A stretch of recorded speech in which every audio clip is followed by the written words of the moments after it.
guys, in this video we are going to learn about the access and trunk port on switches and what is the need of access and trunk ports on switches. So let's start it. So what are access port? Basically access ports belong to single VLAN, or we can say that the access ports are part of single VLAN, and the traffic, whenever the traffic is forwarded from the access port, it is always untagged traffic. Okay, and where we should configure access port, the question arises, right? So the ports where the users are connected must be configured with access port. Okay, no, now let's take an example. So this is an example in which I have two different departments, sales department and the HR department. The sales department belongs to VLAN 10 and the HR department belongs to VLAN 20. So now all these four ports, that is this one, this one, this one and this one, they belongs to single VLAN. That means they are the access ports. So if I have to make the communication possible between sales department, what is the solution? I have to configure this link. I have to assign this port to VLAN 10 and this port to VLAN 10. Then only the communication between the sales department on different switches can occur. Okay, and if I want to make the communication possible between HR department, then I have to add one more link and I have to assign the port to VLAN 20 and VLAN 20. This time they are also access ports. Now how the communication will happen? So simply the sales user will send the traffic into which VLAN? VLAN 10. Then what is the forwarding mechanism of switch? Whenever it receives the traffic on VLAN 10, it will forward the traffic from all the ports which are part of VLAN 10. So it will forward the traffic from this port. Now switch 2 will receive the frame on this port on which VLAN? VLAN 10. Now switch 2 forwarding mechanism states that exit this traffic from all the ports which are part of VLAN 10. So it will simply forward the traffic to the sales department. And what about HR department? Let's say the HR department traffic hits on VLAN 20 on switch 1. Now switch 1 will forward this traffic from all the ports which are part of VLAN 20. Now the traffic will exit from here. The switch 2 will receive the traffic in VLAN 20 and it will simply forward the traffic from VLAN 20. This is how the communication can occur in this case. Now how to do the configuration of access ports? So this is very simple. Let me show you how to do the configurations of access ports. Simply you have to go to the interface of the switch and you have to run the command switch port mode access, and after this you have to assign VLAN to the port. Then the command is switch port access VLAN 10. So this is how you can assign a port to VLAN. Along with this command you have to do it. Okay, so now the other topic is trunk port. Now if the communication can occur with the help of access port, what is the need of trunk port? So let's read these sentences so that it will be clear to you. Basically trunk ports belong to multiple VLANs, okay, whereas access port belongs to only single VLAN, and it is saying that the frames or the traffic is tagged on the trunk port. Okay, that means whenever the traffic exits from the trunk port, it will be tagged. Okay, and where we should configure trunk port, the ports where other switches are connected should be trunk port. So let's understand what is the need of trunk port, and so that these points will be clear to us. Now see guys, this is only case when we have only two departments.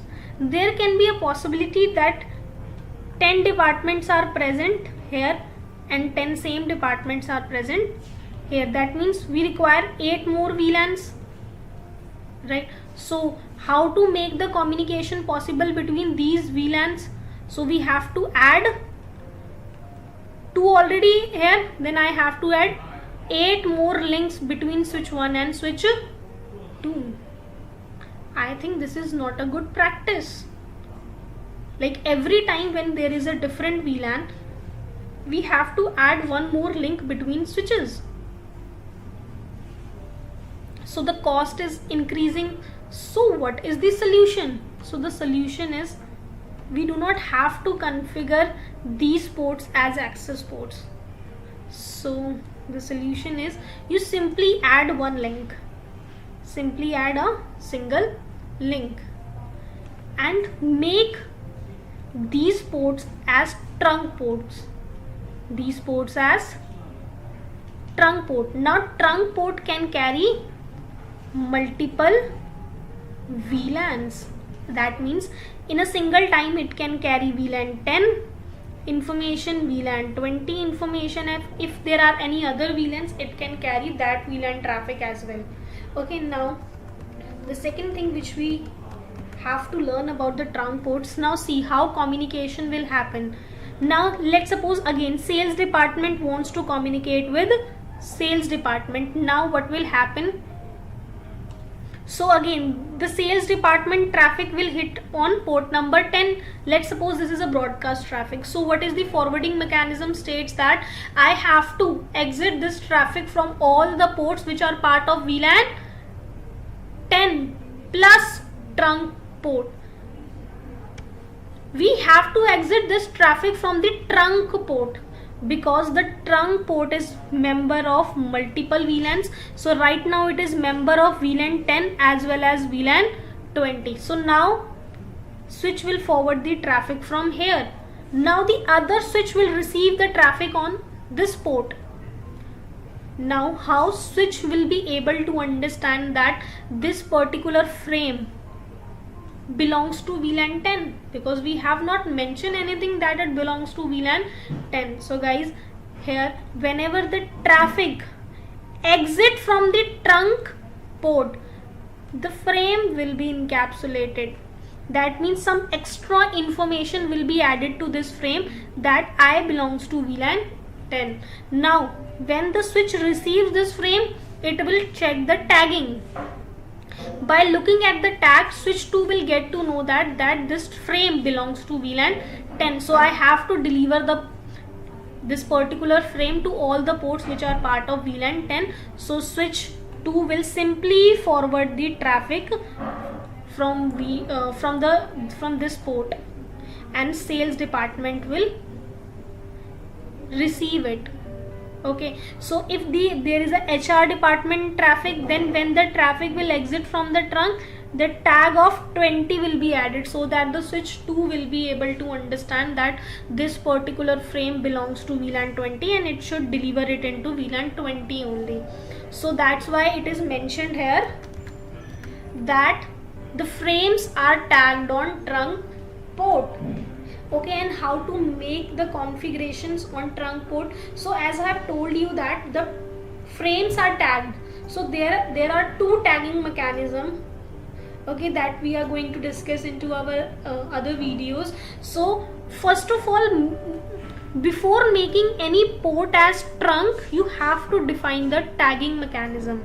So here I am using the tagging mechanism as .1q. What is this .1q? We will discuss in our later video. So what is the command to make any port as trunk? You can simply run this command like switch port mode trunk, but there are some switches which don't accept this command until and unless you don't mention the encapsulation type. So the command you have to run is simple switch port trunk and the encapsulation, or you can say the tagging. That is .1q I am using right now, and then you have to define this command switch port mode trunk, and that particular port will become trunk. So I hope the concept of trunk and access port is clear to you guys. Thank you so much.